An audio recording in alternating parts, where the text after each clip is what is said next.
नमस्कार, जनतंत्र टीवी का डिजिटल प्लेटफॉर्म देख रहे हैं आप और मैं गरिमा श्रीवास्तव आपके साथ। आज बात करेंगे लेह में हुई हिंसा और आगजनी की। लेह की सड़कें, आग और आक्रोश, हाथों में हथियार, नारेबाजी और गुस्सा। 24 सितंबर को लेह में यही तस्वीर देखने को मिली। हिंसा भड़की। सबसे शांत इलाका कहे जाने वाले लद्दाख के लेह जिले में बुधवार को अचानक ये सब क्यों और कैसे हुआ? प्रदर्शनकारी युवाओं ने पत्थरबाजी की, पुलिस से झड़प की और बीजेपी दफ्तर तक आग के हवाले कर दिया। पर ये अब यूं ही नहीं हुआ होगा। इस हिंसक विरोध प्रदर्शन में 4 लोगों की मौत हो गई है और 70 लोग घायल हुए हैं। और अब इस बात पर गौर करने की जरूरत है कि ये हिंसा क्यों हुई, कैसे हुई और अब लद्दाख में क्या हो सकता है। आज बात इसी पर। लेह में हिंसा के बाद तमाम तस्वीरें सोशल मीडिया पर सामने आई। एक तस्वीर को लेकर के खूब चर्चाएं चल रही हैं। हाथ में लोहे का हथियार लिए यहाँ पर एक व्यक्ति खड़ा है। व्यक्ति का नाम फुटसोंग स्टैंजिंग तिचपांग बताया जा रहा है। कहा यह जा रहा है कि ये कांग्रेसी नेता है और लेह में हिंसा इसी ने भड़काई है। और ये आरोप किसने लगाया है? ये भारतीय जनता पार्टी के नेताओं ने ये बड़ा आरोप लगाया। बीजेपी के आईटी सेल के प्रमुख अमित मालवीय ने स्टैंजिंग की फोटो और कुछ वीडियो शेयर करते हुए लिखा कि लद्दाख में दंगा कर रहा ये शख्स फुटसोंग स्टैंजिंग तिचपांग है, जो कि लेह के अपर बोर्ड से काउंसलर है। अमित मालवीय ने आगे लिखा कि उन्हें साफ तौर पर भीड़ को उकसाते और बीजेपी कार्यालय और हिल काउंसिल पर हुई हिंसा में भाग लेते हुए देखा जा सकता है। वहीं 24 सितंबर की शाम को बीजेपी के राष्ट्रीय प्रवक्ता संबित पात्रा ने एक प्रेस कॉन्फ्रेंस की और उसमें एक तस्वीर दिखाई। साथ में दावा किया कि कांग्रेस नेता और नेता प्रतिपक्ष राहुल गांधी के साथ में नजर आने वाला शख्स स्टैंजिंग तिचपांग है। उन्होंने आरोप लगाया है कि कांग्रेस पार्टी भारत को तोड़ने का काम कर रही है। स्टैंजिंग तिचपांग राहुल गांधी जी के साथ है। यह जो तस्वीर है ये राहुल गांधी है। ये स्टैंजिंग तिचपांग हैं जो अपर ले वार्ड से काउंसलर है कांग्रेस पार्टी के, जिन्होंने आज प्रदर्शन को भड़काने का काम किया, उसे हिंसक बनाने का काम किया। एक बात आप याद रखिए, Congress party has nefarious designs. Congress party का जो षड्यंत्र है, किस प्रकार से भारत तेरे टुकड़े होंगे इंशा अल्लाह, यही कांग्रेस पार्टी का मुख्य लाइन है। यह कोई आज से नहीं है। यह जॉर्ज सोरोस के साथ बैठ करके राहुल गांधी जी का प्लान है कि जनता के माध्यम से हम जीत नहीं सकते हैं, इसलिए देश को तोड़ने का काम करते हैं। जो बांग्लादेश में हुआ, जो नेपाल में हुआ, जो अभी फिलीपींस में हो रहा है, उस प्रकार की परिस्थिति को देश में किस प्रकार से लाया जाए, उसके लिए बार बार राहुल गांधी भड़काने का काम कर रहे हैं।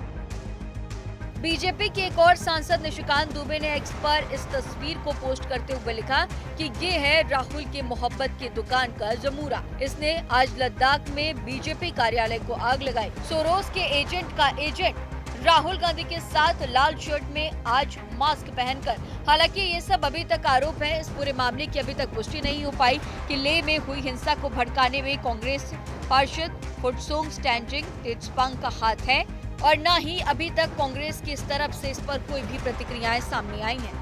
आपको ये भी बता दें कि कुछ दिनों पहले राहुल गांधी का एक सोशल मीडिया पोस्ट तेजी से चर्चाओं का विषय बना रहा। इस पोस्ट के जरिए राहुल गांधी ने लिखा कि अब देश के युवा, देश का एजेंसी ही संविधान की रक्षा करेगा, लोकतंत्र की रक्षा करेगा। और इस मुद्दे को लेकर बीजेपी ने तमाम आरोप लगाए थे कि राहुल गांधी युवाओं को उकसाने की कोशिश कर रही है, देश को तोड़ने का काम कर रही है। और अब जब लेह में इस तरह से हिंसा भड़की तो कांग्रेस पर बीजेपी लगातार सीधा हमला कर रही है। वहीं एक्टिविस्ट सोनम वांगचुक, जो कि लद्दाख में पूर्ण राज्य की मांग को लेकर पिछले लंबे समय से प्रदर्शन कर रहे थे, भूख हड़ताल पर थे। अपने प्रोटेस्ट के बाद अपना अनशन ये करते हुए तोड़ा कि ये लद्दाख के दुख का दिन है। कहा कि हम पिछले 5 सालों से शांति से अनशन कर रहे हैं। लेह से दिल्ली तक पैदल यात्रा की, लेकिन वो सारी कोशिश और शांति का पैगाम नाकाम होता दिख रहा है। मैं अपील करता हूँ कि लद्दाख की युवा पीढ़ी से जो भी हो, हिंसा के रास्ते पर न चले। वहीं सोनम वांगचुक ने कांग्रेस पार्टी के नेता पर दंगा भड़काने वाले आरोप पर कहा कि कोई भी पार्टी इतनी ताकत नहीं रखती कि 5000 युवाओं को सड़कों पर उतार सके।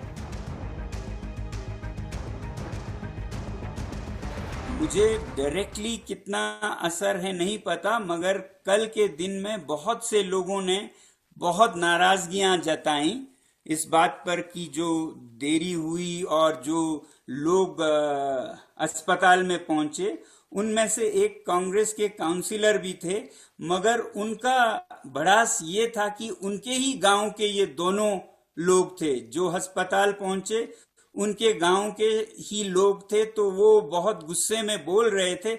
मगर मेरे ख्याल से कांग्रेस का ऐसा पकड़ कुछ भी नहीं है लद्दाख में कि उनके वजह से 5000 यूथ बाहर सड़क पे आए। और वहीं लद्दाख के उपराज्यपाल कविंद्र गुप्ता ने कहा कि लेह में चल रही प्रदर्शनों में साजिश की बू आ रही है। और भी क्या कुछ कहा है, देखिए। लद्दाख के मेरे भाइयों और बहनों, आज बड़े दुखी हृदय के साथ आपसे रूबरू होना पड़ रहा है। हम जानते हैं कि लोकतांत्रिक व्यवस्था में अपनी बात कहने का सभी को हक है और कहनी भी चाहिए, लेकिन कुछ दिनों से जिस प्रकार से हम जानते हैं लद्दाख में एक अनशन रखा गया और हम चाहते हैं कि अनशन एक लोकतांत्रिक व्यवस्था का एक पार्ट है, लेकिन पिछले 1-2 दिनों से जिस प्रकार से लोगों को भड़काया जाना, नेपाल और बांग्लादेश के साथ उसकी तुलना करना, कुछ लोग हम आने वाले समय में आग लगा देंगे, ये कर देंगे, पॉलिटिकल पार्टीज के ऑफिस को करेंगे, लोगों के घरों में जाकर के उनको मारेंगे, ये कौन सा तरीका है? इस प्रकार के जो तरीके हैं इसको हम लोकतंत्र की व्यवस्था के खिलाफ मानते हैं। हम जानते हैं पिछले दिनों से जो एक मांगों को लेकर के बात चल रही है, केंद्र सरकार द्वारा इसकी बात मानी गई और ये कहा गया कि बातचीत को दोबारा से शुरुआत की जाएगी।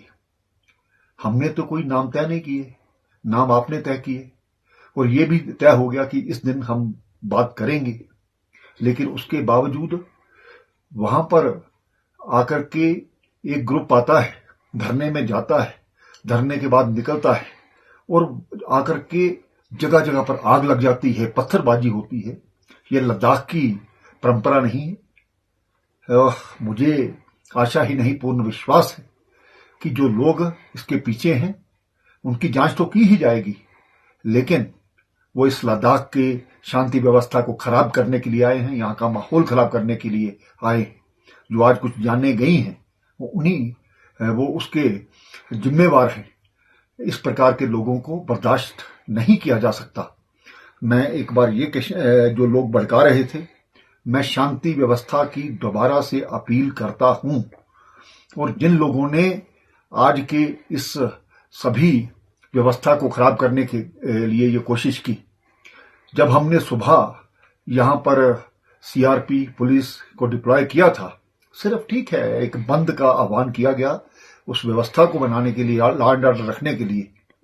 वहां पर हमारे सभी जो पुलिसकर्मी हैं उनके हाथ में लाठियां दी गई थी, लेकिन सीआरपीएफ के लोग गाड़ी के बीच में बैठे हैं और उनको जलाने का प्रयास किया जाता है। ये कहां का इंसाफ है? क्या हम अपने जवानों की जान इसी प्रकार से जाने देंगे? उसके बाद कुछ लोग डायरेक्टर जनरल पुलिस जो कि यहाँ की लॉ एंड ऑर्डर को मेंटेन रखते हैं, कई वर्षों से यहाँ पर सेवा का काम कर रहे हैं, उनकी गाड़ी पर बड़े बड़े पत्थर मारे जाना, ये कहाँ का इंसाफ है? क्या इसके पीछे कोई साजिश करने वाले लोग नहीं हैं? मैं लद्दाख के शांतिप्रिय लोगों से ये कहना चाहता हूं, आप इस चीज को समझिए। कुछ लोग अपने मफाद के कारण से पूरे लद्दाख की जो सुरक्षा व्यवस्था है उनको खराब करने का प्रयास कर रहे हैं। मैं लद्दाख की जनता के साथ हूं, मैं लद्दाख के नौजवानों के साथ हूं।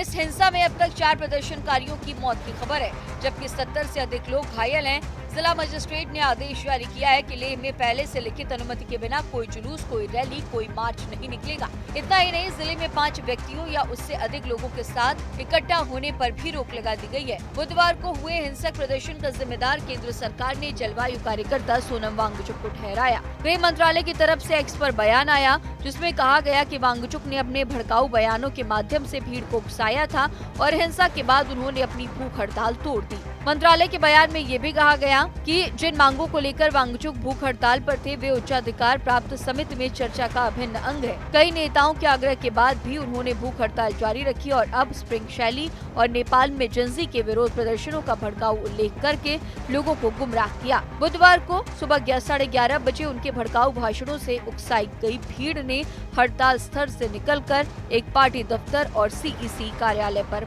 बड़ा हमला किया। लद्दाख के कुछ लोगों ने मांग उठाई थी। उनकी 4 प्रमुख मांगे थी।